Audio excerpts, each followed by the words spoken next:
نئے اسلامی سال کا آغاز ہونے جا رہا ہے اور یہ آغاز دین اسلام کی ایسی شخصیت کی شہادت سے ہوتا ہے جو دامن اسلام میں وہ عظیم الشان آفتاب و ماہتاب شخصیت ہے کہ جن کی عالم اسلام کے لیے روشن خدمات، جرأت و بہادری، عدل و انصاف پر مبنی فیصلوں، فتوحات، شاندار کردار اور کارناموں سے تاریخ انتہائی معطر، چمکدار اور روشن ہے، جو امیر المومنین ہیں، مراد قلب رسول ہیں، داماد علی المرتضیٰ ہیں، فاتح بیت المقدس ہیں، حاکم عناصر اربع ہیں، شہید منبر و محراب رسول ہیں، انتخاب رب العالمین، وزیر پیغمبر، خلیفہ دوم ہیں، وکیل ام المومنین ہیں، فاتح قصر و کسرہ ہیں، شامل اشرہ و مبشرہ ہیں، میدان عدالت کے نیر تابہ ہیں، یہ حضرت سیدنا عمر فاروق رضی اللہ تعالیٰ عنہ ہیں۔ آپ کے دور خلافت میں 3600 علاقے فتح ہوئے، 900 جامع مسجد اور 4000 مساجد تعمیر ہوئی۔ بوقت شہادت اسلام کا پرچم 22 لاکھ مربع میل سے زائد زمین پر لہرا۔ آپ نے اپنے دور خلافت میں عدالت قائم کی،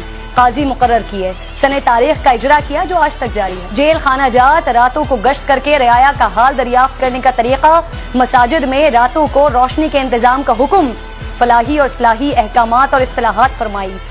آج کے ترقی یافتہ ممالک میں عمر لاس کے بغیر انصاف کا عمل مکمل نہیں ہوتا۔